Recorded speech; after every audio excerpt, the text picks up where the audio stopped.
I also got very interested in crop circles. I did a piece for Wired. And I mean, if psychedelics... Have you been to England and seen them? Have you been in the energy of them? I have been in the energy of them. And what did you experience? Quite interesting. Tell us. Well, you know, really, within like 2 or 3 minutes, you feel like, I mean, a lot of people just sink to the ground and start sort of spontaneously meditating or crying. I mean, you know, there's definitely a strong energy field that's created in these things. And, you know, it's a very complicated area because there are a lot of mischievous, hoaxing English people who are making them, and some people think they're all fake, and I think that they're probably not all fake, but I'm going to need to spend some time there to put the whole story together. You know? And what do you think about, like, what people talk about in terms of ETs? Did you get any experience of that in any of your journeys or any of the shamanistic experiences?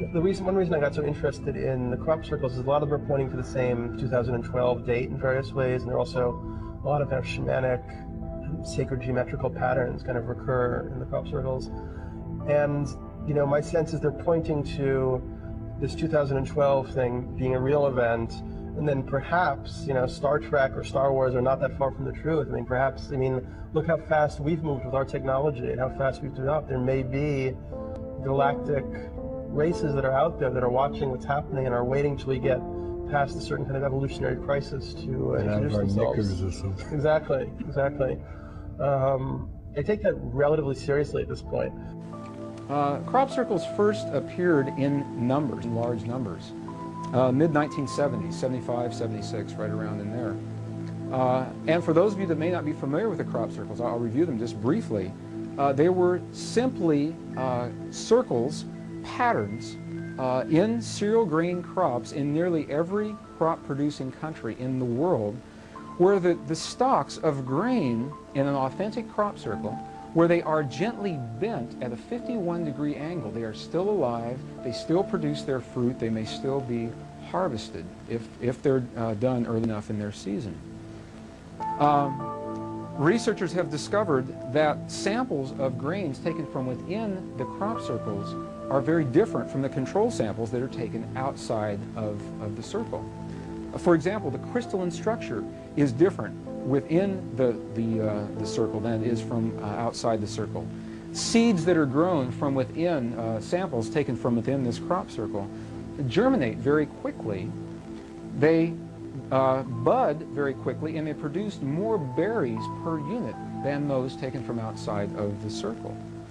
There certainly are crop circles and glyphs that are hoaxed, and they do not produce the same phenomenon. They are not gently bent at a 51-degree angle. The stalks are actually broken on those.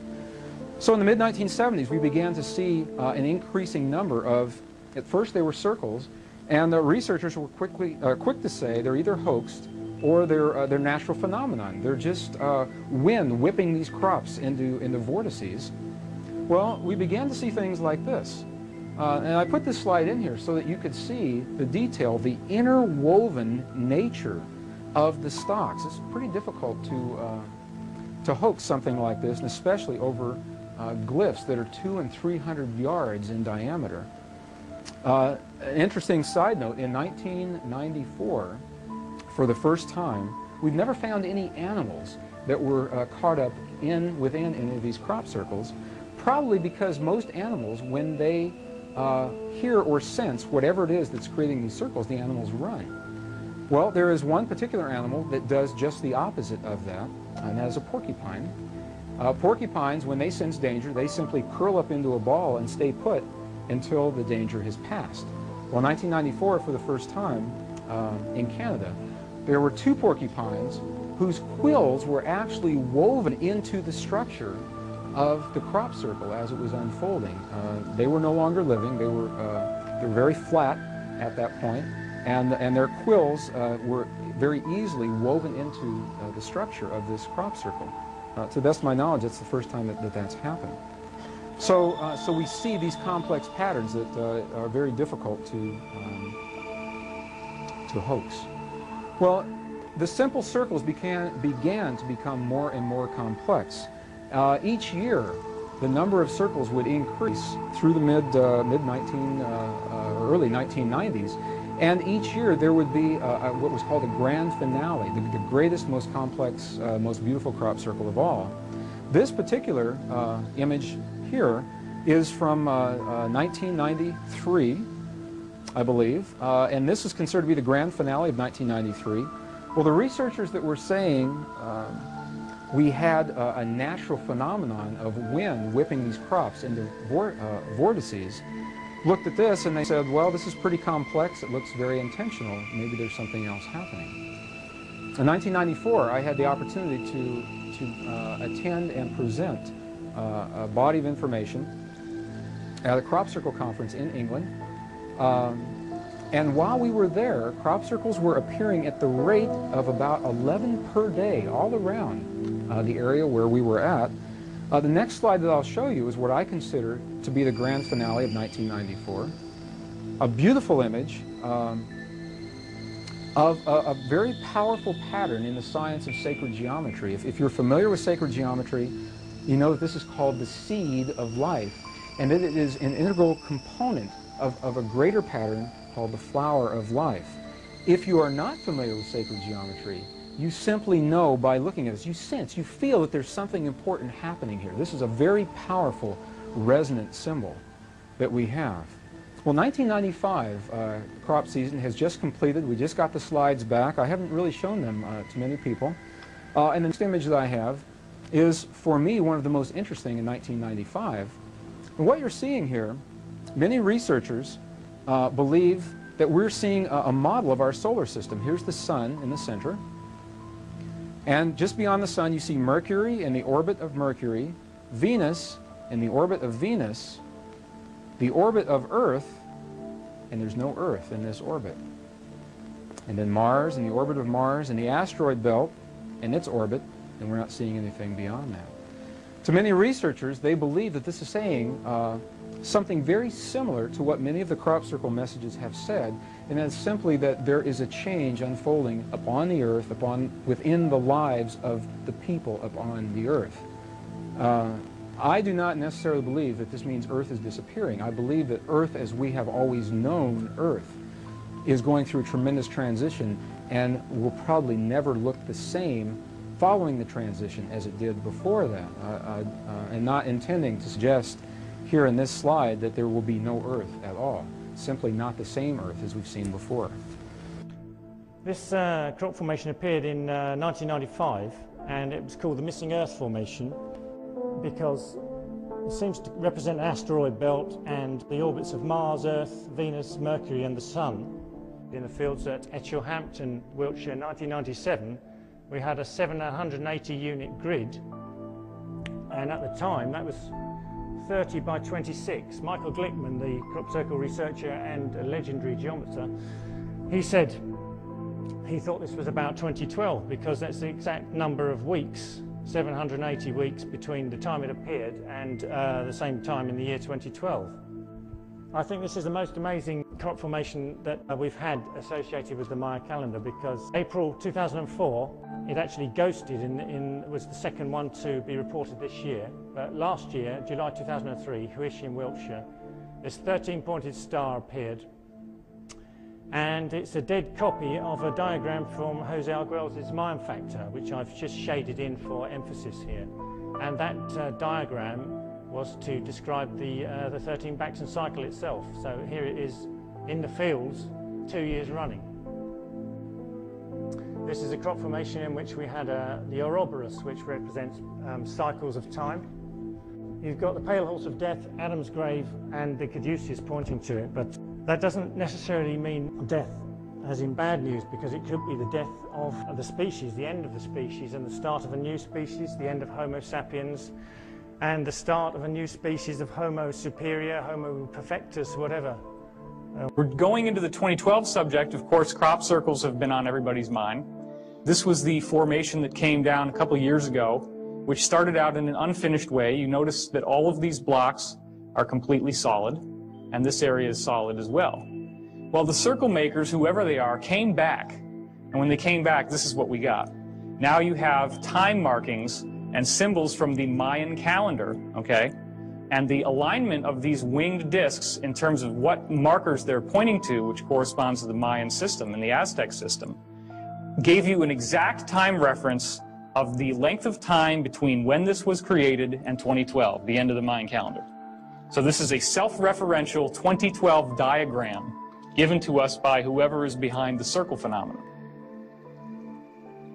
This is one of many crop circles which seems to suggest that the secret to understanding 2012 and this mystery that we're dealing with right here in our talk today is in vibration.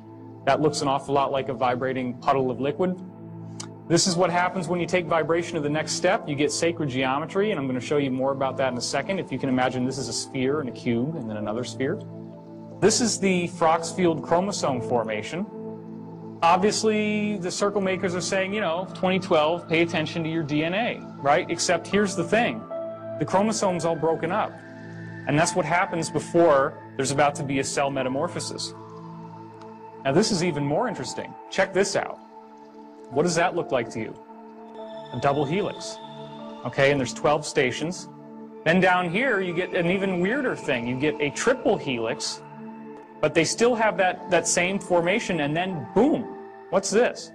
And look at the timelines. This is less than a month apart in 1999, and this came out in 96. So it appears that there is a message being given about the basic nature of DNA changing somehow. This is another crop formation which shows you DNA very, very clearly. As you can see that it's twisting, and you can see the ladder and the helixes. So there's something very interesting going on here. Now, this is one of the most staggering formations that's ever come down. And as I said yesterday, the idea that two drunken Englishmen stomped it down with a funny hat and a string and board after coming back from the bar one night, it just doesn't fly. This is much too complex to be something that could have been done without an elaborate. And you know, the thing is, I mean, there have been some cases where formations like this have been documented as showing up within a 1-hour period. Like somebody's out there at night, they see nothing, and then there's lights and the dogs start barking and everything goes nuts, and then all of a sudden, boom, there it is.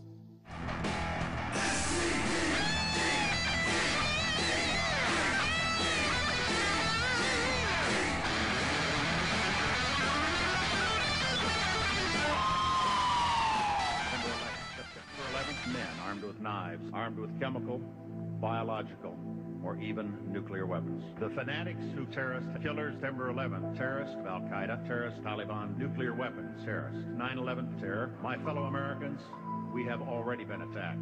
Terror. Terrorists for terrorism, September 11th, September 11th. The terrorists, war and danger, September 11th, September 11th, terrorism, global terrorism, the horror, terrorism, terrorists. Terrorists, terrorists, terrorists, terrorists, the terrorists. Terrorists, terrorist, terrorism. September 11th, global terrorism, terrorism. Terrorism. September 11th, world terrorism, terrorism. Terrorism, terrorism, terrorism, terrorism. September 11th, threat of global terrorism, terrorism, terrorist, global terrorism, terrorism, terrorism. September 11th, 2001, global terrorism. Terrorists, global terrorism. Terrorism, terrorists, September 11th, terror. Terrorism, the attack on our homelands, back from the attack on our economy, and back from the attack on our way of life. Terrorism, terrorists, hate. We must be fierce and relentless and terminate terrorism. Terrorists, you defeat them. It yearns to destroy not just the individual, but the entire international order. That's why America is safer with George W. Bush as president. September 11th, terrorism, September 11th. Terrorism, terrorists, September 11th. Terror, terrorist. Terrorist, terror, September 11th. Threat, tyranny, terrorist, tyranny, tyranny. People hate us. Terror, terrorism, September the 11th. Terror, terrorist, terror, terrorist, terror. Weapons of mass destruction. September the 11th. September the 11th. Terrorists, terrorists. The evil terrorists. Terrorists. The terrorists know. The terrorists know. The biggest terrorists are in government.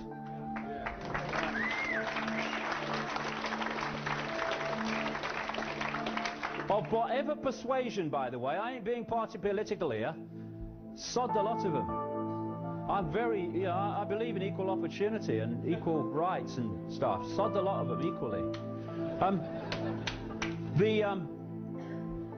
The terrorists, even those that we're told were terrorist events from external terrorists, when the evidence often points to the fact that it was not that at all, except that they were the front for it, they can kill horrendously a few thousand people at maximum, or they can, like 9/11 and that stuff, or they can kill fewer in other events. Horrific, horrible, etc. Yes, but these people, or the people that controlled them, pepper-bombed Baghdad full of kids and civilians, and have so far killed and maimed hundreds of thousands of civilians to save them from a dictator. And now, Hillary Clinton, John McCain, Barack Obama stands for change you can believe in. These people are controlled by the same force. Interesting, you know, when Clinton came in, Bill Clinton in, what, 92, he kept talking all the way through his election campaign. Change, I stand for change. He's going on, Obama. Change, I stand for change. Why? Why do they play that game? Interesting. Because of the way the system stitches up people, denies them choice, denies them equilibrium, happiness, and all these things, and what they desire. At any point in time, the vast majority of people are not happy with their status quo. So anyone who comes along and says, I stand for change, oh yeah, anything's better than this, yes mate, change. Very powerful because of that situation. Now, Barack Obama, his main man, and he's not just in this election, it goes back a long time, is a guy called Zbigniew Brzezinski. Brzezinski was the national security advisor in the Carter administration, and he went public in the last year, 18 months or so, admitting that he, in that position, worked to manipulate the Soviet Union to invade Afghanistan because he wanted to weaken the superpower, and in his words to the effect of, I wanted to create for them their Vietnam.